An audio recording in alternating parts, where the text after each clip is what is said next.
You arrive in the desert already owing something. Not money, position. Las Vegas breathes neon and cheap whiskey when you're born. Summer of 1947, heat crawls through cracked windows on Fremont Street. Your mother works nights changing sheets at the El Cortez. Your father exists only as a surname on a hospital form. The city is still half dirt, half casino. Trucks rumble past with cement and steel. In December 1946, Bugsy Siegel opened the Flamingo. They shot him 6 months later in Beverly Hills. You grow up in the shadow of that lesson. Money moves fast here, but bullets move faster. Your childhood smells like bleach, cigarette smoke, and desert dust. You learn early that Vegas doesn't belong to the tourists. Tourists are meat. The real city lives behind locked doors and service corridors. Men in quiet suits count money where cameras never reach. In 1955, the Riviera Hotel and Casino opens on the Strip. Mob money from Chicago and Miami flows through concrete and roulette wheels. You're 8 years old and selling stolen cigarettes outside the bus depot. You watch the Cadillacs arrive at night. Dark glass, out-of-state plates. Nobody explains who those men are, but you see how the pit bosses stand straighter when they walk in. Your first fight happens behind a grocery warehouse near North 3rd Street. A bigger kid takes your coins. You break his nose with a brick fragment. Not anger, just math. Blood on concrete. $2 back in your pocket. By 1963, the city is exploding. The Stardust Casino opens with money routed through the Teamsters Pension Fund. Skimming begins before the carpet glue dries. You're 16. School already behind you. You start carrying messages between bars on Fremont. Small envelopes. No questions. The desert night is loud with neon. And somewhere in those lights, the system has already noticed you. You learn the rules without anyone writing them down. First rule, nobody explains the system. You watch and copy. The envelopes get heavier, not by weight, by consequence. You carry them between the Golden Nugget counting room and a bar 2 blocks east on Carson Avenue. Nobody checks you. A skinny teenager is invisible in Las Vegas. The Howard Hughes purchase of the Desert Inn begins the slow corporate invasion of the Strip. But on Fremont Street, the old order still breathes. Chicago outfit money, Kansas City money, Cleveland money. Cash moves in quiet waves through casino cages. You start spending time in the back corridors. Carpet changes to concrete. Neon disappears. Fluorescent light. Counting tables. 2 men with sleeves rolled up feeding stacks of bills into metal trays. Nobody smiles. You understand something simple. The real work happens where the tourists never walk. By 1968, a bookmaker named Salvatore Sal Renda starts using you. Not officially, just errands. You pick up betting slips from 3 sports bars and bring them to a basement office near Ogden Avenue. The televisions are always on. Baseball, boxing, horses. On June 8, 1967, the USS Liberty incident flashes across the news. Nobody in the room cares. The line on the Yankees game matters more.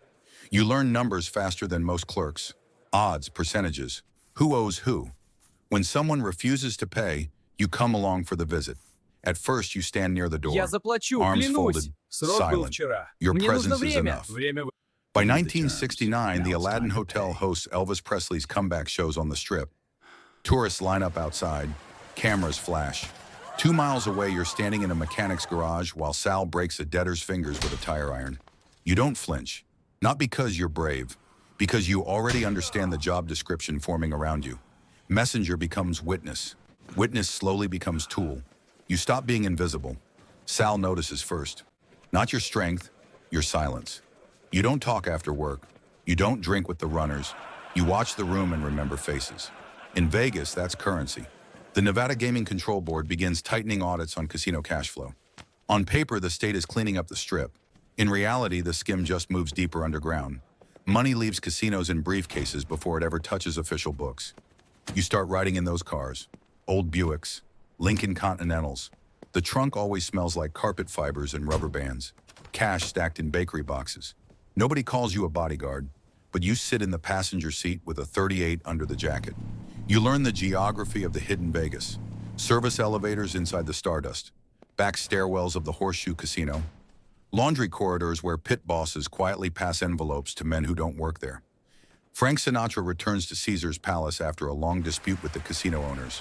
The showroom fills with tuxedos and diamonds. 2 floors below the stage, you stand in a maintenance hallway while three men from Milwaukee argue over percentages of skimmed baccarat revenue. Your job is simple. Stand still and make sure nobody forgets the stakes. You start training your body the same way mechanics treat tools. Short fights, fast damage. Knees first, hands second. You learn where bones break easiest. Fingers, ribs, kneecaps. In November 1971, D.B. Cooper hijacks Northwest Orient Flight 305 and disappears with $200,000 somewhere over the Pacific Northwest. In the sportsbook office, someone laughs and says the man has guts. Sal shakes his head. You understand why. Stealing once is suicide. Taking a percentage forever. That's the real profession. By 1972, people start using a word around you. Not runner, not messenger, enforcer. You don't argue with the title. Tools don't choose their name. You stop working around the system. Now you work inside it. The skim runs like a machine. Cash disappears from casino counting rooms before sunrise. Boxes move through service elevators, out loading docks, into quiet cars heading for the airport. Chicago, Kansas City, Milwaukee. Everyone takes their cut. Your name starts appearing in conversations you're not present for. Not because you're famous, because you're reliable. Reliable means you don't improvise. Reliable means when a problem appears, it disappears. In October 1973, the Yom Kippur War breaks out in the Middle East. Oil prices jump. Gas lines start forming across America. In Las Vegas, nothing slows down. The roulette wheels spin. Tourists keep arriving. Money still bleeds out of the casinos. You begin spending nights at the Stardust Casino more often, not on the floor, behind it, counting rooms, office corridors, surveillance areas before cameras become serious. The skim there is controlled through men connected to the Kansas City crime family. Your job expands, not just collecting debts. Now you escort couriers, protect meetings, remove people who talk too much. Frank Lefty Rosenthal quietly takes control of casino operations at the Stardust, Fremont, Marina, and Hacienda. Officially, he's a handicapper and consultant. Unofficially, he's running the floors for Chicago. You meet him once. Brief hallway, no handshake. He studies your face like a pit boss watching dice. Then he keeps walking. That's approval. Later that year, a dealer at the Fremont starts skimming chips for himself. Small amounts, sloppy math, the kind that spreads. You drive him 20 miles into the desert past Lake Mead Boulevard. The ground there is hard as concrete. The lesson is simple and permanent. When you return to the casino floor, the roulette wheel keeps spinning like nothing happened. Now you understand the system fully. Casinos sell dreams upstairs. Downstairs, discipline keeps the dream profitable. You are no longer muscle, you are infrastructure. The skim at the Stardust Casino runs smoother than any operation in the desert. Money leaves the counting room in bakery boxes before the official count. Couriers move it through McCarran Airport on early flights to Kansas City and Chicago. The system is routine now, quiet, professional. You control part of the routine, not the money itself. Never the money. That belongs to men back east. But you control the space around it. Who walks in the room? Who stays outside? Who gets corrected? People start lowering their voices when you enter. The desert economy is booming. Conventions arrive every week. High rollers fly in from New York and Dallas. Blackjack tables run 24 hours. The Teamsters Central States Pension Fund continues financing casino expansion across Las Vegas. Billions move through loans signed in quiet offices in Chicago. The Strip grows taller every year. Inside the back corridors, nothing changes. Cash still smells like cigarettes and perfume. You begin handling internal discipline. Dealers, shift bosses, sometimes even bookmakers who forgot their percentages. A man from Phoenix tries to skim sports bets without approval. He runs a quiet betting ring out of a motel near Tropicana Avenue. You shut it down in one night. 3 broken ribs and a hospital bill deliver the message better than speeches. The FBI launches Operation Strawman, targeting the skim flowing from the Stardust and other casinos to Midwest crime families. You hear about it before the newspapers do. Informants, wiretaps, federal agents renting apartments across from casino offices. The bosses are nervous, but business continues because money is addictive. And Las Vegas in the mid-1970s is the richest addiction in America. At night, you stand on the roof of a parking structure behind the Stardust. Neon floods the desert. Traffic crawls along the Strip. For a moment, the whole machine is visible. Tourists losing money, dealers pushing chips, cash moving through hidden doors, and you standing exactly where the system needs you. The machine starts coughing. You notice it first in small things.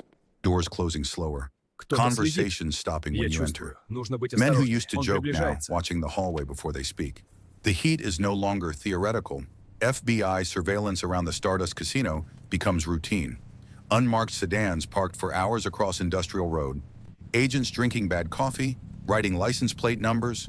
Nobody hides it anymore. The federal government has decided Las Vegas belongs to them now. Inside the casino, the skim continues, but the air changes. January 1977.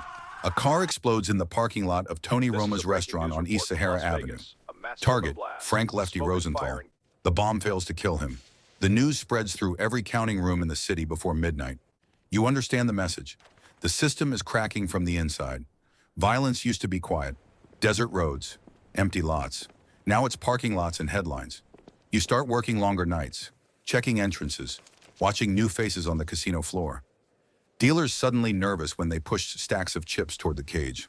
Federal prosecutors begin assembling what becomes the straw man indictments, wiretaps from Kansas City, phone calls, cash routes, names written into transcripts. You hear whispers of recordings, voices captured in small rooms where men once believed walls were loyal. The bosses from Chicago stop visiting Las Vegas as often. Orders arrive through intermediaries. Lawyers appear more frequently than bookmakers, and the work changes. Less collecting, more cleaning. Records disappear. Certain employees vanish from payroll lists. A courier who talked too freely takes a drive north, past U.S. Route 95 toward Beatty, and never returns. You don't ask questions, but you start noticing something ugly. For the first time since you were 16, the system looks mortal, and tools are always the first things thrown away when machines break. The system doesn't collapse in one night. It rots. Courtrooms start replacing counting rooms. Federal prosecutors move slowly but relentlessly. Boxes of transcripts, wiretap recordings, surveillance photographs taken from motel rooms across the street from casinos.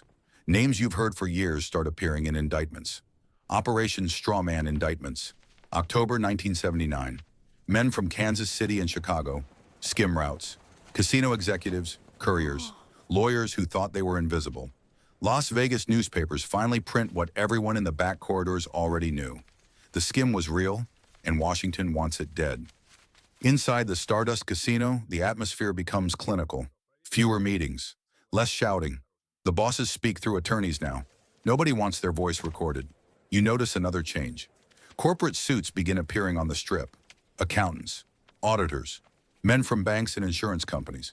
They don't drink with pit bosses. They read balance sheets.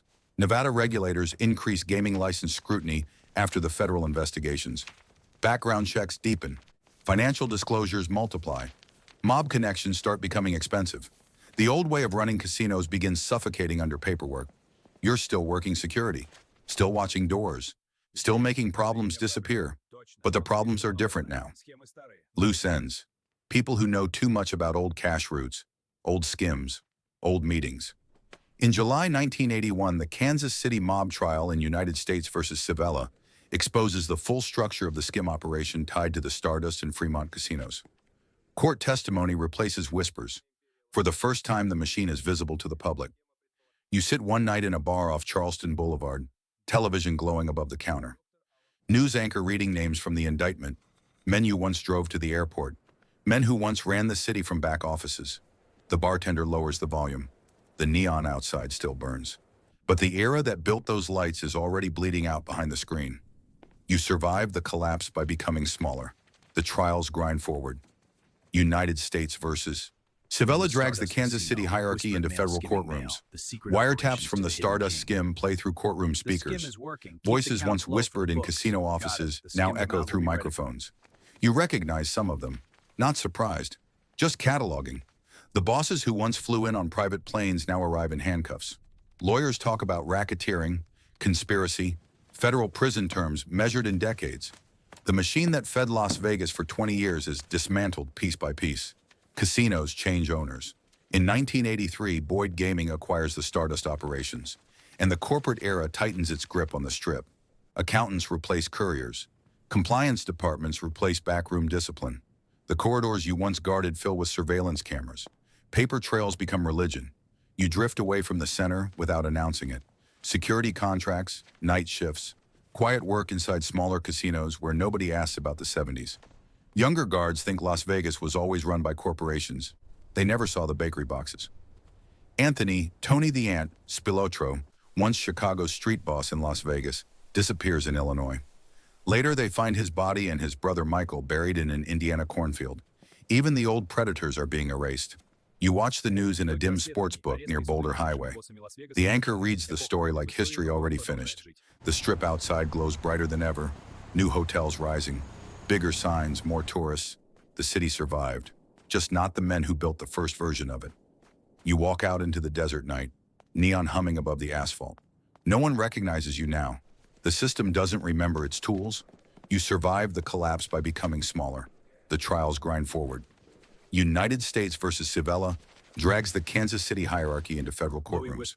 Wiretaps from the Stardust skim play through courtroom speakers. Voices once whispered in casino offices now echo through microphones. You recognize some of them. Not surprised, just cataloging. The bosses who once flew in on private planes now arrive in handcuffs. Lawyers talk about racketeering, conspiracy, federal prison terms measured in decades.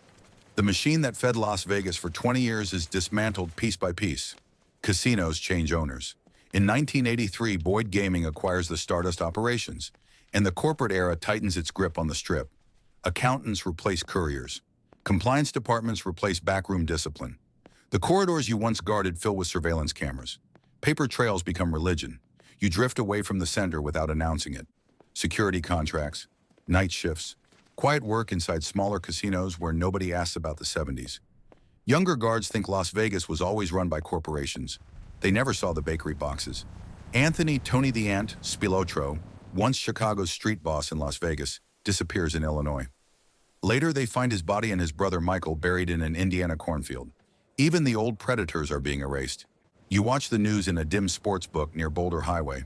The anchor reads the story like history already finished. The strip outside glows brighter than ever. New hotels rising. Bigger signs, more tourists.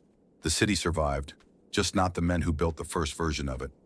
You walk out into the desert night, neon humming above the asphalt. No one recognizes you now.